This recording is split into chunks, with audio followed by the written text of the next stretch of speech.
반갑습니다. 또 이렇게 귀한 예배에 초대해 주셔서 너무 고맙습니다. 이렇게 지금 뭐 입당 예배 드린 지도 얼마 안 됐는데 아마 우리 오남 소망의 교회에서 이렇게 말씀을 좀 전하고 싶어 하시는 목사님들도 많으실 것 같은 생각이 듭니다. 그런데 하여튼 또 부족한 종을 불러주셔서 너무 감사하고 그렇습니다. 기도 한번 하겠습니다. 하나님 고맙습니다. 이렇게 저희가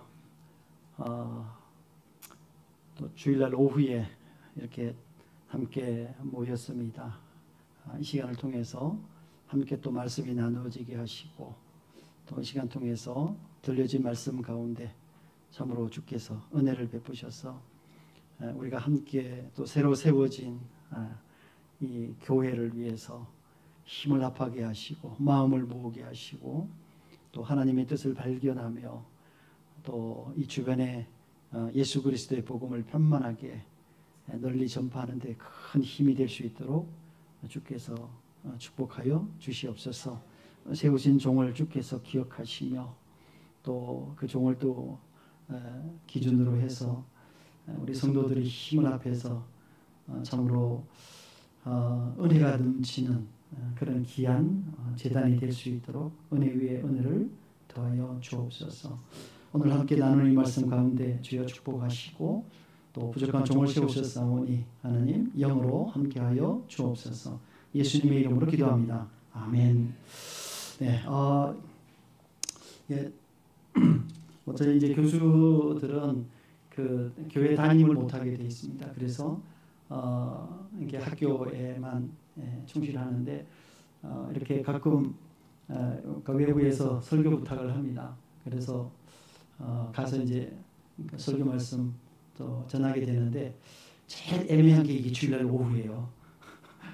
그러니까 주일날 낮 예배하고 또 3일 예배는 또 나름대로 또 기도회가 있고 또 뭐 부흥회 같으면 또 부흥회 성격이 있는데 야 이게 주일날 오후는 야 이게 또 무슨 어떤 성격으로 해야 되나 이런 고민이 많았습니다.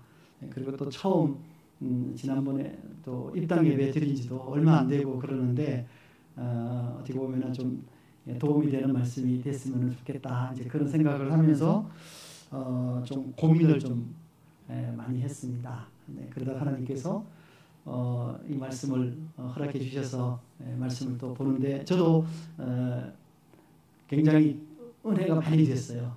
많이 되고 이 말씀을 제가 묵상하면서 이런 말씀을 또 하나님께서 허락해 주시네 그런 깊은 은혜가 있어서 또 여러분하고 같이 또 나누었으면 좋겠다는 생각이 듭니다.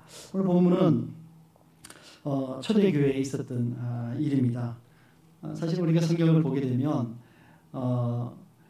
그 보는 관점이 굉장히 좀 다릅니다. 왜냐하면 대부분은 이제 오늘날의 관점에서 보게 되거든요. 근데 사실은 성경에 기록되어져 있는 특별히 신약에 기록되어져 있는 이 말씀은 이미 2000년 전에 일어났던 일을 그 당시에 하나님의 영감을 받은 기록자들이 기록한 것입니다.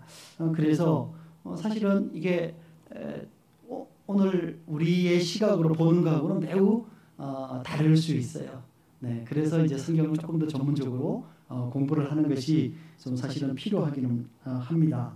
그래서 그런 시점으로 그 당시 시점으로 우리가 성경을 한번 바라보면 좋겠다. 그리고 그것을 또 지금 현재 우리가 처해 있는 이 오남 소망교회의 입장에서 또 한번 생각을 해보면 좋겠다. 그런 생각이 사실은 듭니다.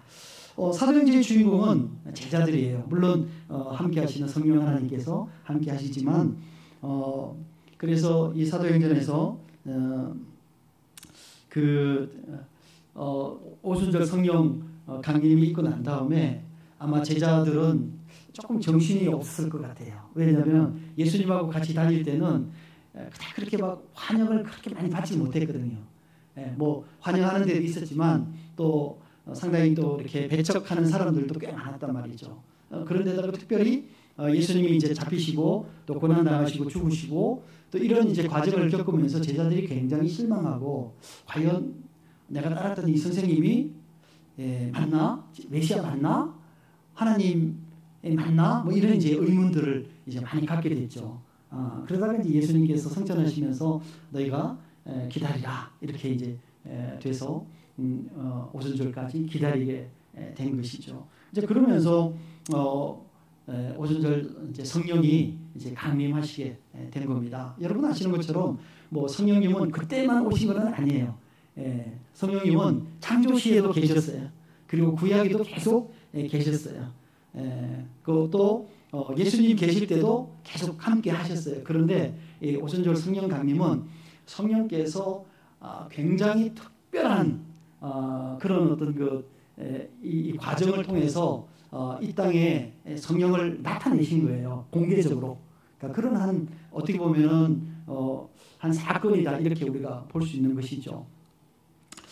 그래서 성령께서 오시고 난 다음에 상황이 굉장히 달라진 거예요. 그러니까 제자들이 이제 성령을 받고 난 다음에 말씀도 전하는데 사람들이 보기에도 저 사람 원래 어부 맞아? 아니 저 사람이 언제 저렇게 성경을 공부했지? 뭐 이런 이제 놀라운 막 현상들이 막 생기는 거죠. 뿐만 아니라 병자들도 고치게 되죠. 그 다음에 막 말씀을 전하면 막 몇천 명이 막 예수님을 믿게 되는 그런 정말 제자들도 깜짝깜짝 놀랄 만한 사건들이 일어나게 되는 거예요. 그러니까 여러분 한번 생각해 보십시오. 맨날 막 따돌림 받고 야 저 사람들은 뭐야 도대체 맨날 이렇게 괄시를 받던 사람들이 갑자기 많은 사람들에게 환대를 받고 자기가 생각지도 않았던 막 기적들이 일어나고 그러니까 뭐 어떻게 했습니까? 굉장히 놀랬죠. 갑자기 무명으로 있던 연습생으로 있던 어떤 가수 지망생이 갑자기 하루아침에 스타덤이 된 거예요. 모든 사람들이 다 알아보고 뭐 그냥 어디 가든지 다 환영받고 아마 제가 보기에는 이거보다도 훨씬 아마 더하지 않았을까 그런 생각이 듭니다. 그래서 제자들도 이제 상당히 어리둥절하고 아마 그랬을 것 같은 생각이 듭니다. 그리고 그 예루살렘에 원래 성전이 있었지만 예수님 믿는 사람들이 따로 모이기 시작했어요. 그래서 예배도 드리고 함께 모이는 시간들을 가지기 시작했습니다. 너무너무 아름다운 그런 모임이었어요. 사람들이 이제 점점 많아지고 이제 그렇게 된 거죠. 그런데 호사다마라 그럴까요? 이 날마다 천국 같았던 이 예루살렘 교회에 문제가 생긴 거죠. 어떤 문제냐면 오늘 이제 읽었던 그런 이제 그 구제에 관한 문제인데요. 사실은 이게 원래는 그 예루살렘 교회가 담당해야 될 문제는 아니에요. 근데 실제로는 누가 해야 되냐면은 원래 그 예루살렘 성전에 있었던 제사장들과 레위인들이 해야 될 일인 거예요. 그런데 그들이 이제 안 하니까 자기 역할을 안 하니까 이스라엘 그 교회에서 처음 생긴 그 초대 교회인 예루살렘 교회에서 그 일을 어떻게 보면 이제 맡게 된 거예요. 그런데 지금 오늘 보니까 이게 이제 헬라파 과부들의 여러 가지 자기들이 부당하게 대우를 받는 것에 대해서 이제 그 하소연을 하게 되면서 문제가 이제 생기게 됐습니다. 자, 그런데 이 헬라파 과부들, 히브리파 과부들과 헬라파 과부들이라고 나와 있는데요. 여기에 대한 내용을 우리가 조금 더 이해할 필요가 있을 것 같아요. 그러니까 여기서 얘기하는 히브리파 과부들은 어떤 분들이냐면은 원래의 그 예루살렘을 중심으로 한 유대 지역에서 거기서 나고 거기서 자라고 거기서 그냥 살던 사람들이에요. 그런데 헬라파 과부들은 그런 사람들이 아니에요. 원래는 그 유다 지역이 말고 그 외부에서 태어난 사람들이에요. 대부분은 태어나고 거기서 자라고 그랬는데 그러다가 나이가 들어서 이제 원래 고향을 우리가 찾아오겠다라고 해서 예루살렘으로 온 사람들이에요. 왜 그러면 그런 일이 생겼냐 하면은 우리나라도 외부의 침략을 많이 받았잖아요. 역사를 통해서 보면 이스라엘도 외부의 침략을 굉장히 많이 받았어요. 근데 그 중에서 이제 큰 사건이 어떤 거냐면은 BC 722년 지금으로부터 뭐 한 2700년 전에 어떤 사건이 있었냐면은 이스라엘이 남유다와 북이스라엘로 이제 이렇게 분리가 되어 있는 상황에서 아수르라는, 그러니까 지금 우리가 뭐 역사 시간에는 걸 이제 아시리아라고 얘기하는데 아시리아가 쳐들어오게 된 거예요. 그리고 북이스라엘을 점령을 했어요. 예, 점령을 한 거죠. 점령을 하고 난 다음에 그 사람들이 그 점령 정책에서 가장 악랄한 정책이 뭐냐면은 이주 정책이에요. 그 사람들을, 북이스라엘에 살던 사람들을 다른 곳으로 보내는 거예요. 예, 그리고 다른 나라에, 자기들이 점령한 다른 나라에 있던 사람들을 그쪽으로, 북이스라엘로 이제 이주를 시키는 거예요. 예, 마치 우리나라 일제 강점기에 우리나라 사람들이, 상당히 많은 사람들이 저 만주로 이주를 했잖아요, 그죠? 뭐 그런 거와 비슷한 거예요. 그렇게 이제 이주를 한 거예요. 왜 이렇게 이주를 시켰냐면, 이주를 시키면은 서로 다른 민족들이 혼합을 하게 되고 혼혼을 하게 돼요. 서로 이제 결혼을 하게 되죠. 그렇게 되면은 내가 이스라엘의 사람이라는 이 민족적 정체성이 없어지는 거예요. 그렇잖아요. 우리 어머니가 예를 들어 한국 사람이야. 우리 아버지는 저기 뭐 일본 사람이야. 이래 되면 결혼해서 내가 나오면 나는 한국 사람이야? 일본 사람이야? 정체성이 없어지는 거예요. 그러니까 정체성이 없어진다는 얘기는 뭐냐면 독립에 대한 의지가 없어지는 거예요.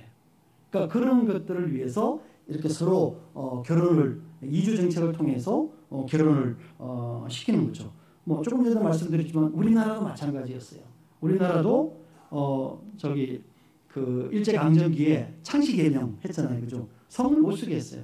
이름을 일본 이름으로 바꾸고 짓도록 했어요. 뿐만 아니라 학교에서 국어를 가르치지 않았어요. 전부 다 일본말로 이제 가르쳤단 말이죠. 근데 그렇게 되니까 이름도 내 이름이 아니야? 그 다음에 내가 학교에서 배우는 것도 일본이야. 그러면 우리가 생각할 때 그 사람들은 뭐냐면은 그 일본 사람으로 만들기 위한 그런 이제 작업을 해나가는 거죠. 그러니까 이런 것들이 결국은 그 보통 식민지 정책에서 굉장히 중요한 정책인 거예요. 그러면 유다는 어떠냐? 유다도 사실은 BC 586년에 바벨론이라는 나라에 침공을 당해서 멸망을 했어요. 그랬는데 그 사람들은 이제 다 이제 대부분의 사람들이 이제 끌려갔어요. 그 바벨론이라는 지역으로 이제 끌려갔는데 그 끌려간 곳에서 그 사람들은 그 바벨론의 그발강가라는 곳에서 집단 이주촌이 있었어요. 그러니까 자기네들이 같이 모여서 살았던 거죠. 그러니까 그런 일이 훨씬 덜했던 거예요. 그러니까 그렇기 때문에 어쨌든 이 중요한 것은 뭐냐면은 이스라엘 백성들이 남유다든 북이스라엘이든 침략을 많이 받아서 자기네 나라가 아닌 다른 나라에 흩어져서 살던 사람들이 매우 많았다는 거예요. 예, 그래서 이스라엘 백성들을 뭐라 그러냐면 디아스포라 피플이다 이렇게 얘기를 해요. 흩어진 그런 국민들이다 이렇게 얘기를 한단 말이죠. 근데 그 사람들이 이제 나이가 들어서 예루살렘으로 온 거예요. 예루살렘으로 오니까 상당히 이제 문제가 생기는 거죠. 근데 그냥 그 사람들이 별로 많지 않으면은 별로 문제가 없어요. 근데 점점 숫자가 많아지는 거예요. 그래서 그 사회학적인 그 통계를 보면 전체 인구의 한 10% 정도가 됐다 이렇게 얘기를 하고 있어요. 여러분 10% 그러면 별거 아니네 이렇게 생각되지만 여러분 생각해 보세요. 어린아이서부터 전체 인구의 10%라 그러면은요 어마어마하게 많은 거예요. 네. 그러니까 한 10% 정도가 넘는다 이렇게 생각하니까 이게 사회적 문제가 생기는 거예요. 근데 원래 이게 율법에서 뭐라고 얘기하냐면은 우리가 제일 사회적으로 소외된 계층 나그네와 고아와 과부에 대해서는 우선적으로 그들을 도와야 된다는 것이 율법의 기본 정신이에요. 그런데 그렇다면 어디서 그걸 해야 되겠어요? 예루살렘 성전에서 제사장들과 레위인들이 그 일을 해야 되는 거예요. 근데 그 일을 안 한 거예요. 안 한 거예요. 그러니까 이게 사람들은 점점 많아지는데 이제 문제가 이제 생기는 거죠. 네.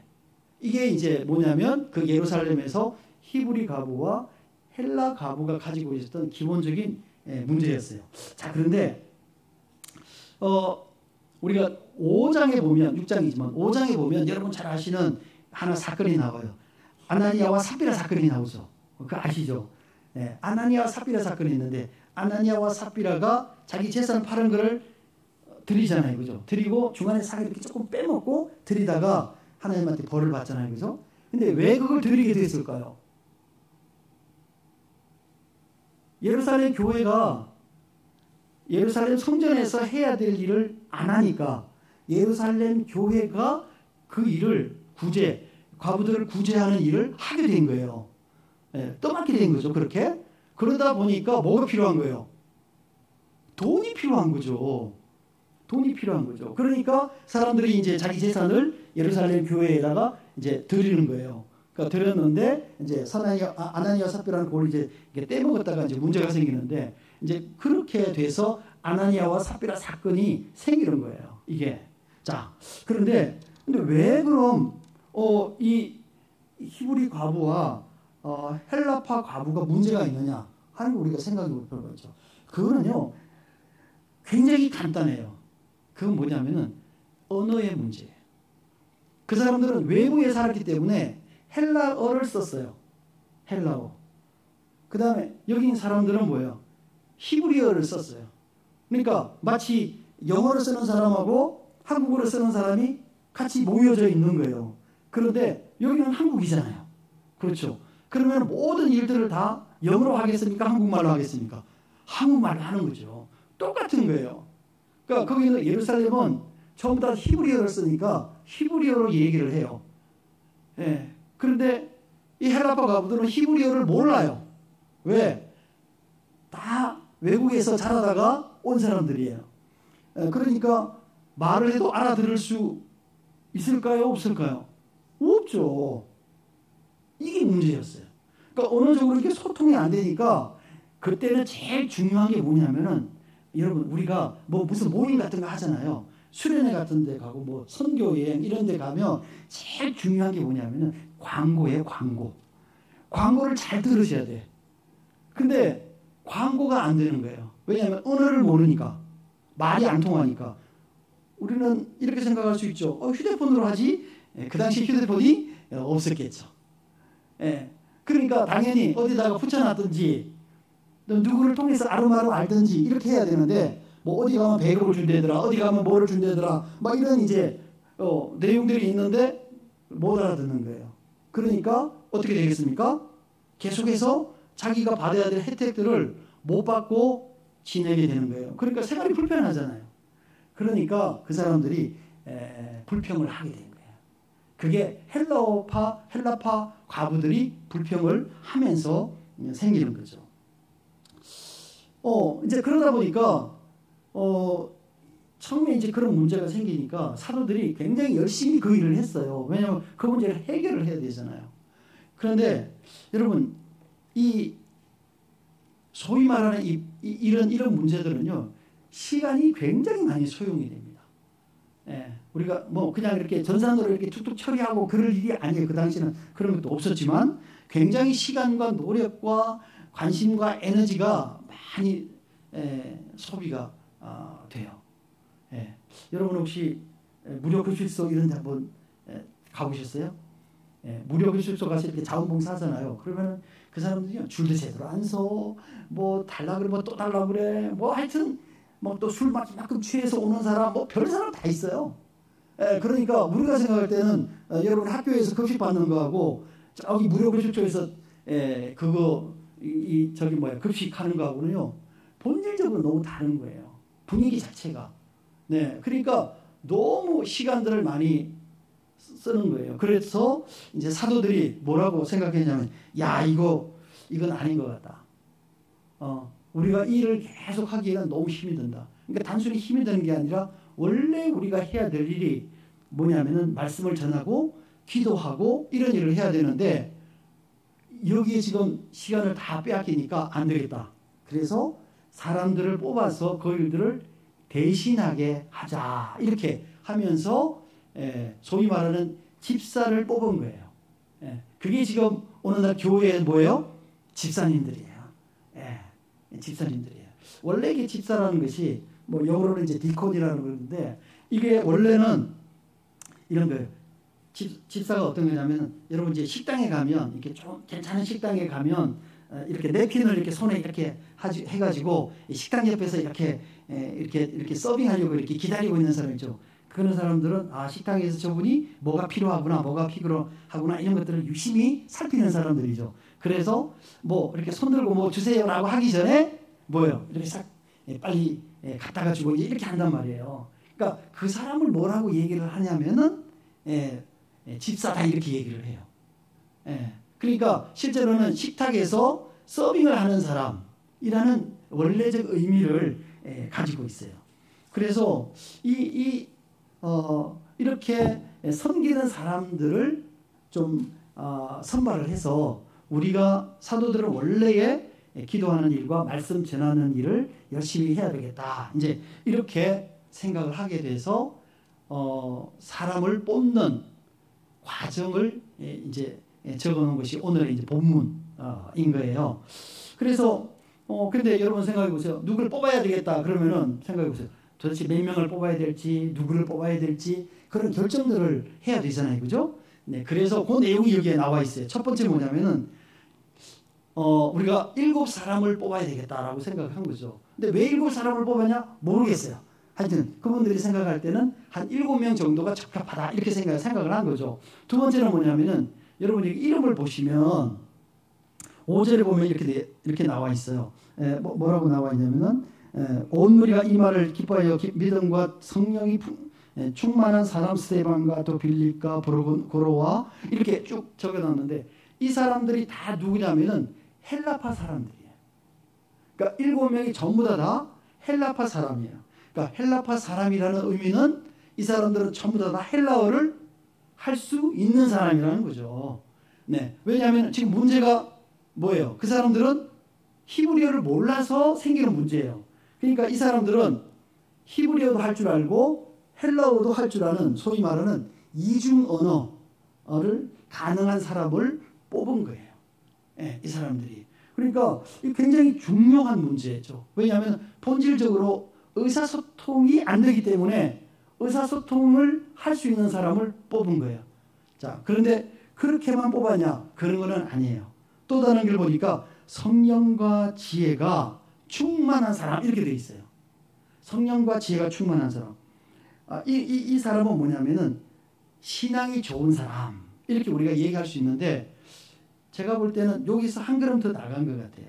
신앙이 좋은 사람뿐만 아니라 실제로는 전문성이 있는 사람 이런 쪽에 은사가 있고 이런 쪽에 부르심이 있는 이런 전문적인 뭔가 전문성이 있는 사람 이렇게 저는 생각을 하게 되는 거예요. 그 다음에 네 번째가 있어요. 네 번째는 뭐냐면은 여기서 뭐라고 하냐면 다른 사람들에게 칭찬을 받는 사람 이렇게 돼 있어요. 다른 사람에게 칭찬을 받는 사람들이 이게 이제 제가 볼 때는 굉장히 중요한 건데 많은 사람들이 교회에서 일하는 많은 분들이요. 교회 내에서는 참 잘하고 칭찬을 받아요. 근데 여러분 우리가 교회 내에서 칭찬을 받는다는 거 굉장히 중요합니다. 그런데 또 하나 우리가 교회 밖에 있는 사람들에게 칭찬을 받아야 돼요. 이게 정말 이게 진짜예요. 네. 많은 사람들이 교회만 우리끼리 있으니까 괜찮단 말이죠. 근데 교회 밖에 가서 여러분의 가정 또 여러분의 뭐 직장을 다니면 직장 그 다음에 학교를 다니면 학교 이런 데서 사실은 인정을 받는 사람이어야 돼요.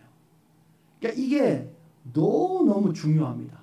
근데 한국 교회는요 이게 조금 부족해요. 예. 교회에서는 참 충성되고 잘하는데 교회에서는 참 충성되고 잘해요. 근데 교회에서 신앙이 좋은 사람들은 대부분 다 밖에 사람들한테 잘 인정을 못 받아요. 왜냐하면 그 사람들이 일할 때 나는 교회 가야 돼 빠져 뭐 할 때 빠져 이렇게도 빠지고 저렇게도 빠지고 그러니까 교회 다니는 사람들을 뭐라 그래요? 뺀질이라 그래요. 뺀질이. 또 군대에서는 환자라 그래요. 환자. 이러니까 그 말은 뭐예요? 그 말은 그 사람들에 대해서 좋은 의미가 아니잖아요. 그렇죠. 이거는 우리가 정말 좀 바꿔야 될 태도인 거예요. 내가 예수님 믿는 사람이다, 교회에서 인정을 받는 사람이다라고 하면 내 주변에 있는 사람들에게 칭찬을 받는 사람이 돼요. 가정이면 가정에서, 여러분이 시댁이면 시댁에서, 친정이면 친정에서, 그 다음에 회사면 회사에서, 학교면 학교에서 칭찬을 받는 사람이 돼요. 이게 제대로 된 크리스찬이에요. 이게 제대로 된 크리스찬이에요. 그래서 이런 사람들을 뽑아야 된다라고 이 지금 오늘 본문에서 얘기를 하고 있어요. 사실은 여러분, 우리가 교회에 보면 참 문제가 많아요. 문제가 없는 교회는 없습니다. 어떤 사람이 예수님에게 물어봤어요. 예수님, 왜 이렇게 이 땅에 있는 교회들은 왜 이렇게 문제가 많습니까? 저는 문제 없는 교회 좀 가고 싶습니다. 이렇게 얘기했더니 예수님이 그분한테 뭐라 그러냐면은, 야, 그러면 너는 교회 가지 말아야 되겠다. 그래서 아니 왜요? 그랬더니, 아니 네가 가면 네가 바로 문제인데, 네가 가면 그 교회가 문제가 생길 거 아니냐, 이렇게 얘기를 하는 거예요. 그러니까 우리는 다 문제를 갖고 있어요. 교회에 있는 사람들 다 문제가 있어요. 그러니까 문제 없는 교회도 없고 문제가 없는 사람도 없는 거예요. 다 문제가 있어요. 그래서 우리가 서로를 불쌍히 여길 필요가 있는 거예요. 자, 그런데 문제는 뭐냐? 문제가 있는 거 좋다 이거예요. 그래서 중요한 건 뭐냐면은 문제를 어떻게 해결하느냐, 이게 제일 큰 어려움이에요. 그러니까 문제가 언제든지 있을 수 있어요. 우리가 살아가는데 여러분, 문제가 없는 곳은요, 옛날에 그런 말이 있었어요. 저기 망우리에 가면은 문제가 없다고. 여러분, 망우리가 혹시 뭐였는지 아세요? 잘 모르시죠? 요새 다 개발이 돼가지고, 그러니까 원래는 공동묘지였어요. 다 죽으면은 그 공동묘지 망우리에 가서 제사를 드렸단 말이에요. 저기 경기도 일산에 가면 그 벽제라고 있잖아요, 그죠? 거기 있고 뭐 많이 있죠. 저기 또 우리 광주에도 있어요. 광주 여기 옆에 그 경기도 광주에도 굉장히 큰 그 공동묘지가 있단 말이죠. 그러니까 공동묘지의 사람들은 말이 없잖아요. 그러니까 공동묘지는 문제가 없어요. 근데 사람이 사는 곳에는요, 언제나 문제가 있어요. 중요한 건 뭐냐면 문제가 있느냐 없느냐 얘기하기 이전에 문제를 어떻게 해결하느냐, 어떤 방법으로 해결하느냐 하는 것이 저는 굉장히 중요하다, 이렇게 생각을 합니다. 오늘 제가 본문을 보면서 이제부터는 조금 다른 관점으로 얘기를 조금 해보려고 합니다. 뭐냐면 이 예루살렘 교회가 이 과부들을 예루살렘 성전을 대신해서 예루살렘 교회가 과부들을 보살폈어요. 거기서 뭐냐면은 어느 날로 얘기를 하면은 복지 사업을 한 거예요. 이해되세요? 복지 사업을 한 거예요. 사실은 좋은 신뢰가 될지 모르겠지만 한국 교회는요, 이 복지에 대해서, 복지 사업에 대해서 굉장히 관심이 많았어요. 그러니까 왜냐하면 한국 교회는 우리가 한국 교회가 복음에 들어온 지가 140년 됐는데요. 들어오자마자 우리나라가 한일 합방을 했어요. 그래서 일제 강점기를 거쳤어요. 그 다음에 또 해방되고 나서 5년 있다가 또 6.25 동란이 일어났어요. 그래서 전쟁 고아들이 굉장히 많았어요. 제가 학교 다닐 때만 해도 저희 주변에 고아원이 굉장히 많았고요. 저희 학교 다닌 친구들 중에서 고아원에서 다니는 친구들이 굉장히 많았어요. 또 뿐만 아니라 제가 학교 다닐 때는 뭐 여기 이제 연세 드신 분들은 기억하시겠지만 미국에서 보내준 노란 옥수수 빵을 먹고 살았어요. 그러니까 이게 그 당시만 해도 굉장히 어려웠단 말이죠. 그러니까 도와줄 사람이 굉장히 많은 거예요. 그러니까 한국 교회가 이 일들을 많이 했어요. 근데 지금은 한국 교회가 사실은 이게 조금 많이 위축되어 있어요. 왜냐하면 전 세계에서 가장 복지를 잘하는 나라가, 옛날에는 우리는 뭐라 해야 되나, 유럽에 있는 노르웨이, 핀란드, 그러니까 이런 이제 나라들이다 이렇게 생각을 했어요. 거기가 전 세계에서 복지가 제일 잘 됐다 생각했는데 아니에요. 전 세계에서요, 복지가 제일 잘 된 나라는요, 대한민국이에요. 최고예요. 예, 우리나라가 복지가 뭐 어마어마해요. 어마어마합니다. 그러니까 세상에 우리나라처럼 이 복지 사업이 잘 돼 있는 나라는 없어요. 예, 하여튼 복지 사업하고 또 하나는 뭐냐면 의료예요. 예, 공공의료. 예, 그러니까 우리 지금 병원 가는 거 이런 거 있잖아요. 그래서 전 세계 나라가 다 의료 개혁을 한다고 할 때에 항상 모델이 어디냐면은 우리나라예요. 근데 우리나라처럼 할 수가 없어요. 예, 처음부터 딱 이렇게 기초를 잡아야 되는데 우리나라처럼 절대 할 수가 없어요. 네, 그러니까 얼마나 그 문제가 큰지 모르겠어요. 제가 옛날에 미국에서 이제 제가 공부 마치고 그 직장을 다녔거든요. 그런데 벌써 한 30년 됐어요. 그런데 그때에 제 월급에서 한 달에 의료보험이 얼마씩 내냐면 그 당시에 30년 전에 20만 원씩 냈어요. 생각해 보세요. 제가 월급을 뭐 무지하게 많이 받은 것도 아니에요. 진짜 쥐꼬리만큼 받는데 거기에서 한 달에 200불씩 떼가는 거예요. 200불씩. 그 20만 원이고 200불이면 20만 원이 넘죠. 생각해 보세요. 30년 전에 20만 원이에요. 지금은 얼마겠어요? 굉장히 큰 돈이죠. 그러니까 그 정도는 내어야지만 그래도 우리나라처럼 안 되는 거예요. 그러니까 우리나라는 얼마나 뭐 대단한 이 의료 그 시설을 갖고 있는지 모른다 이렇게 우리가 생각해 볼 수 있는 거죠. 어쨌거나 사실은 이제 그래서 복지 사업인데 굉장히 이제 중요해요. 그런데 사실은 아까 얘기했듯이 원래 이 구제 사업이나 이 복지 사업을 예루살렘 성전이 해야 된다고 그랬잖아요. 왜냐하면 여러분 우리가 율법을 보면은요 어떻게 되냐면은 11조를 내야 돼요. 1년에 우리가 11조를 내죠.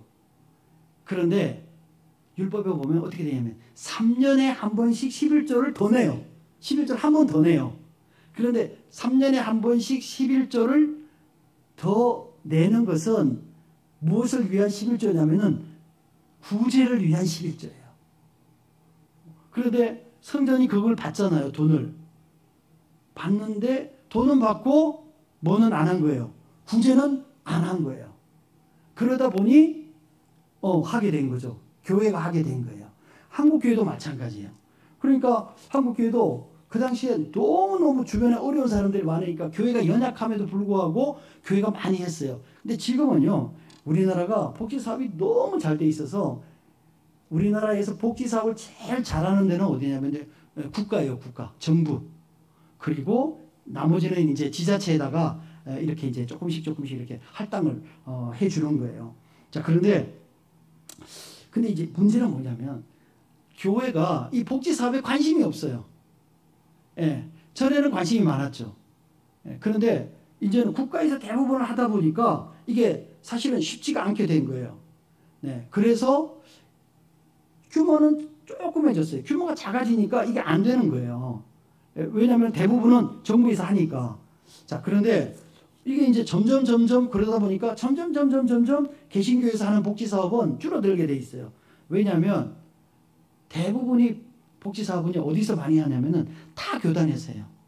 타 교단이 예를 들어서 뭐 침례교라든지 뭐 이런 데서 하는 게 아니에요. 어디냐면 불교에서요. 천주교에서요. 왜냐하면 생각해 보세요. 지금 이게 오담 여기에 교회는 무지하게 많죠, 그죠? 그렇죠. 천주교는 몇 개 있겠어요? 천주교 한 개. 네, 이 큰 지역에 천주교 하나 있어요. 그만큼 규모가 큰 거예요. 그 다음에 불교는 몇 개나 있겠어요? 불교절 한 개. 그렇게 할 수 있는 큰 절 하나 이렇게 되어 있는 거예요. 그러니까 개교회가 하는 거하고 불교에서 하는 거하고 천주교에서 하는 거하고 규모상으로 비교가 안 되는 거예요. 이게 굉장히 어려운 거예요. 그러니까 이 개신교의 복지 사업은요 점점 위축되고 줄어들게 돼 있어요. 예, 이게 이제 큰 문제죠. 또 하나는 뭐냐면 이 복지 사업에 또 하나 많이 하는 사람들은 뭐냐면 운동권에 있는 사람들이에요. 운동권에 있는 사람들은요 오래전부터 이 정부하고 굉장히 좋은 뭔가를 막 이렇게 그거를 이제 노하우를 찾아가지고 운동권에서 굉장히 많이 해요. 그러니까 타종교, 불교나 천주교, 그 다음에 운동권에서 대부분 하고 우리 교회는요, 진짜 이제 하는 사람이 별로 없어지게 됐어요. 근데 이게 왜 중요하냐? 왜 이게 중요하냐면은 우리가 성경 하나 찾아볼게요. 마태복음 5장. 네, 마태복음 5장 16절. 아까 이제 제가 얘기를 잠깐. 자, 마태복음 5장 16절 같이 한번 읽어볼까요? 신약성경 6쪽에 있어요. 마태복음 5장 16절 시작. 이같이 너희 빛이 사람 앞에 비치게 하여 그들로 너희 착한 행실을 보고 하늘에 계신 너희 아버지께 영광을 돌리게 하라. 이렇게 되어 있어요. 그러니까 우리가 복음을 전하는 것이 굉장히 중요하잖아요. 그죠? 근데 복음을 전하는 것이 매우 중요한데 그 사람들이 우리가 열심히 아무리 복음을 전해도 에이 교회 다니는 사람들 그냥 말만 그래. 말만 그래. 이렇게 되면은요. 우리가 아무리 열심히 복음을 전해도 그 복음 전하는 것이 의미가 없는 거예요. 그러니까 아까 얘기했듯이 안 믿는 사람들에게 우리가 인정을 받아야 된다고 그랬잖아요. 교회도 마찬가지예요. 교회도 선하게 잘 이 주변에 있는 사람들에게 교회가 선한 일들을 많이 해야 돼요. 저는 개인적으로 이런 생각이 들어요. 이 오남 소망교회가 여기에 지금 있다는 얘기는 뭐냐면은 이 교회마다 은사가 있거든요. 개인만 은사가 있는 게 아니에요. 교회도 은사가 있어요. 그런데 여기에 지역에 있다는 얘기는 뭐냐면은 이 지역 사람들에게 대한 뭐가 있냐면 책임이 있는 거예요. 이 지역 주민들에 대한 책임이 있고요. 이 지역에 책임이 있는 거예요. 그런데 믿지 않는 사람들, 믿는 사람들뿐만 아니라 믿지 않는 사람들에게도 책임이 있는 거예요. 이 교회가. 그들이 우리 교회에 나오지 않는다고 할지라도 그들을 섬겨야 될 책임이 있는 거예요. 그러면 그들을 어떻게 섬길 것이냐? 우리 생각해 볼 필요가 있는 거죠. 그러니까 그들을 섬길 수 있는 것들을 생각해 봐야 돼요. 자, 그런데 많은 사람들이 대부분 이렇게 해요. 명절 때, 무슨 특별한 날 때, 이렇게 해서 뭐 이렇게 쌀이라든지 뭐 이런 걸 이제 갖다 주기도 하고 이렇게 해요. 그거는요, 아주 일시적인 방편이에요. 그때가 지나면은 끝나요. 그런데 우리가 어떤 일을 섬기고 할 때는 지속적으로 해야 돼요. 계속해서. 지속적으로 해야 돼요. 그러니까 그래야지만 그 사람들이 생각할 때, 아, 오남 소망교회가 참 좋은 일 많이 해. 좋은 일 많이 해. 그러니까 이런 이제 생각들이 들게 되는 거예요. 물론 그렇게 해서 그분들이 예수님 믿으면 참 좋죠. 그렇지 않아요? 근데 그분들이 설령 예수님 믿지 않는다고 할지라도 그분들이 예수님 믿고 안 믿고에 상관없이 우리는 우리가 해야 될 도리를 해야 되는 거예요. 이게 교회가 갖고 있는 아주 중요한 사명이에요. 이 지역 사회에 대한, 이 지역에 살고 있는 사람들에 대한 사명이에요. 근데 제가 안타깝게 생각하는 것은 이런 거예요. 교회가 꼭 복음 전하는 일과 관련해서만 일을 하려고 해요. 근데 그거는 하나님의 뜻이 아니에요. 하나님의 뜻이 아니에요. 그러니까 그들이 예수님 믿고 안 믿고는 차후의 문제예요. 차후의 문제. 더 중요한 건 뭐냐면 그런 거와 상관없이 그들에 대해서 불쌍히 여기고 그들에 대해서 책임감을 가지고 그들을 도와주는 일들을 해야만 그게 교회가 우리에게 하나님께서 교회에게 허락하신 일이라는 거예요. 그게 마치 예루살렘 교회가 예루살렘 성전이 자기들이 마땅히 해야 되는데 하지 않는 일을 자발적으로 해서 헬라파 과부들을 구제하는 것과 같은 의미다. 이런 말씀을 좀 드리고 싶은 거예요. 근데 제가 참 감사한 것은 우리 이대복 목사님과 천영전 사모님께서 오래전부터 이 복지라든지 이런 쪽에 관심을 많이 갖고 계시는 것에 대해서 저는 참 감사하게 생각해요. 사실은 교회가 목사님들이 이런 데 관심이 없어요. 근데 제가 저는 학교에 있으면서도 그거 아닌데 왜 관심이 없을까? 아까 얘기했잖아요. 불교에서 다 갖고 가고, 정부에서 어차피 정부에서 쓰는 돈이에요. 그런데 불교에서 다 갖고 가고, 천주교에서 다 갖고 가고, 운동권에서 다 갖고 가고, 개신교는 안 그래도 지금 교회가 다른 사람들 많이 요거도 먹잖아요. 교회 너무 이기적이다, 뭐 요거도 먹는데 할 일을 못 하는 거예요. 일이 없는 거예요. 일이 없는 게 아니라 일을 안 하는 거예요. 네. 그래서 제가 학교에서 뭘 하냐면은 교회 개척학교 그렇게 해서 학생들에게 뭘 가르치냐면은 교회 개척을 어떻게 할 것인가 이거를 가르칠 때에 제가 우리 이대영 목사님을 모셨어요. 왜냐하면 이렇게 해서 이런 일에 관심을 가지고 교회 개척을 하는 것도 굉장히 중요하다. 예. 그러니까 그렇게 해서 좀 이런 이대복 목사님하고 천영혁 사모님께서 지금까지 갖고 계셨던 그 경험을 우리 신학생들한테 잘 나눠줬으면 좋겠다. 그러니까 이런 생각을 저는 합니다. 예. 이제 그러면은 이 목사님들이 제일 못하는 게 뭐냐면은 관공서하고 일하는 거예요. 왜냐면 목사님들이요 교인들하고만 상대를 할 줄 알지 이 밖에 안 믿는 사람들하고 상대를 못해요.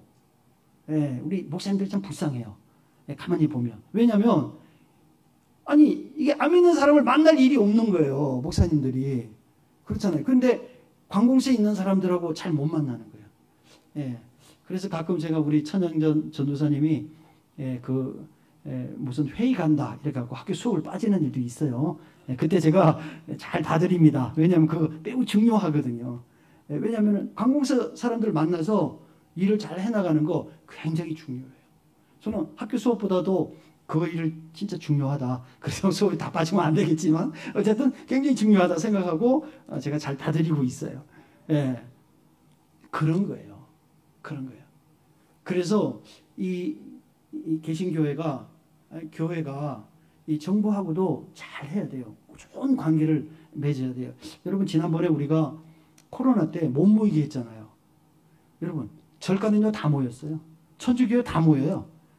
예, 우리만 개신교만요 그렇게 큰 몇천 명 모이는 교회에 달랑 19명 모이라 그래갖고 목사님들이 굉장히 화가 났는데 할 말이 없는 거예요. 왜? 정부하고 대화가 안 되는 거예요. 정부하고 도대체 누가 정부하고 대화를 해야 될지 대표가 없는 거예요. 여러분 이게 오늘날의 현실이에요. 여러분 그래서 저는 정말 좀 이 오남 소망교회가 이런 면에서 좀 잘 좀 성장을 해줬으면 좋겠다. 그리고 전국에 있는 교회에 좀 모델이 돼서 그 다음에 그분들에게 이거를 좀 잘 가르치는 그런 은사를 좀 잘 발휘했으면 좋겠다. 그런 생각이 드는 거예요. 그래서 우리 이대용 목사님도 그렇고 우리 사모님도 그렇고 지금까지 오랫동안 그런 일들 해오셨잖아요. 저는 그거를 좀 잘 개발했으면 좋겠다 생각이 듭니다. 그래서 제가 아까 본문에서 그 예루살렘 교회가 7 집사를 세운 것을 토대로 해서 몇 가지 여러분에게 좀 뭐라 그럴까요? 적용점 이런 것들을 좀 알려드리고 싶은 생각. 뭐 다 아시지만 좀 생각을 해보면 우리 교회가 그렇게 하기 위해서는 첫 번째는 진짜 이 지역에 뭐가 필요한지를 좀 고민할 필요가 있어요. 이게 단순히 목사님하고 사모님만 고민해야 될 일이 아니고 저는 우리 교회가 좀 고민할 필요가 있다 이런 생각이 듭니다. 왜? 하나님께서 이 오남 소망교회를 이 자리에 두신 이유 이렇게 교회를 아름답게 짓게 하신 이유가 무엇인가를 생각해 봐야 되는 거예요. 그렇다면 분명히 교회가 이렇게 아름다운 것서 뭐 하겠어요? 소용이 돼야 되잖아요. 여기 사람들이 왔다 갔다 해야 돼요. 주일날만 사람들이 있어갖고는 안 되죠. 월요일, 화요일, 수요일, 목요일 일주일 내내 사람들이 왔다 갔다 하고 이게 사용이 되어져야 돼요. 이 시설이. 예. 그러자면 정말 사람들을 좀 오게 할 수 있는 게 없을까? 필요한 게 무엇인가를 좀 고민할 필요가 있다 하는 거예요. 두 번째는 전문가들이 좀 참여를 해야 돼요. 아까 7 집사를 뽑았다 그랬잖아요. 그 사람들은 히브리어와 헬라어에 능통한 사람들이에요. 그 사람들은 또 뭐예요? 신앙이 아주 좋은 사람들이에요. 지혜와 성령에 뛰어난 사람들이에요. 그 사람들은 외부 사람들에게, 안 믿는 사람들에게 칭찬받는 사람들이에요. 그러니까 그걸 한마디로 얘기하면은 전문가들이에요. 전문가들이 참여해야 돼. 예. 그래서 대충 사람을 뽑는 게 아니라 진짜 이 지역에 정말 딱 맞는 사람들, 이런 사람들이 이곳에서 함께 동참해서 사역을 했으면 좋겠다. 그런 생각이 드는 거예요. 그냥 어설프게 하는 게 아니라 잘해야 돼요. 하는 김에 정말 와 정말 저 오담 소망교회는 다르다. 이렇게 얘기할 정도로 달라져야 돼요. 혹시 여러분 제가 제 자랑을 조금 할게요. 혹시 여러분 저기 가보셨나? 안성에 있는 사랑의 교회 수양관 가보셨어요? 안 가보셨구나. 아깝다. 그 제가 25년 전에 만들었어요. 제가 처음 이제 미국에서 와서 만들었는데 우리나라 최고의 수양관이. 예. 뭐 지금도 그래요. 그때도 최고의 수양관인데 지금도 그래요. 지금도. 예. 뭐냐면 호텔식으로 만들었어요. 예. 사람들이 다 막 반대했어요. 요새 교회나 막 수양관 가면 커피숍 이런 거 다 있잖아요. 그죠? 제가 맨 처음 만들었어요. 예, 로비에다가 커피숍 이렇게 딱 들이니까 뭐냐면 카페트 그냥 쫙 깔고 그 다음에 그 탁자 이렇게 놓고 커피숍 만들었더니 교회 장로님들이 다 반대해요. 무슨 수양관에 커피숍이 필요하냐 막 이랬어요. 그랬는데 여러분 그 수양관에 세미나 하시러 오시는 목사님들 뭐 세미나 하러 오시는 분들이요 뭐라 그러시냐면 이야 정말 너무 좋다. 예. 그 25년 전 일이에요. 25년 전에. 너무 좋다. 야, 이렇게 여기서 그 당시 이제 원두커피죠, 원두커피. 예, 원두커피 마시면서 쉬기도 하고, 여유가 있어 보이잖아요. 예. 근데 어느 날에는 뭐 커피숍이 너무 뭐 많아가지고, 뭐 그렇지만 25년 전에는 여러분 안 그랬단 말이에요. 그래서 굉장히 많은 사람들이 막 이 사랑교회 수양관에 오려고 뭐 엄청 그걸 많이 했어요. 그 신청을 많이 했어요. 근데 다 받아들일 수가 없죠. 왜냐하면 너무 많이 신청을 하니까. 여러분 잘 하셔야 돼요. 진짜로 잘하는 사람이 전문가가 잘 해야 돼요. 그러니까 교회가 뭐든지 어설프게 하면 안 돼요. 잘해야 됩니다. 그래서 이런 것들이 저는 굉장히 좀 중요하다 이렇게 생각을 해보게 됩니다. 교회가 무슨 일을 하는 데 있어서 우리가 누구의 이름을 걸고 하는 겁니까? 그렇죠. 예수 그리스도 이름을 걸고 하는 거잖아요. 그러면요 잘해야죠. 다른 데보다 잘해야 돼요. 저기 뭐 원불교에서 하는 것보다 무슨 절에서 하는 것보다 뭐 천주교에서 제가 뭐 경쟁하자는 얘기는 아니지만 운동권에서 하는 것보다 잘해야 돼요 우리가요. 교회니까 어설프게 한다. 그건 말이 안 돼요. 이제는요 정말 잘해야 돼요. 네, 그래서 그런 좀 마음들이 좀 필요하다. 또 하나는 이제 아까 말씀드렸지만 이 관하고 관계를 좀 잘 가졌으면 좋겠어요. 저는 뭐 제가 볼 때는 우리 두 분이 잘 하시는 것 같아요. 그런 거를. 근데 그게 굉장히 노하우가 필요하거든요. 예. 그게 굉장히 노하우가 필요해요. 이런 것들이 좀 잘 됐으면 좋겠습니다. 우리 사랑하는 성도 여러분 그렇습니다. 우리가 사역을 하는 데 있어서는 단순히 사역자만 사역을 해서는 안 돼요.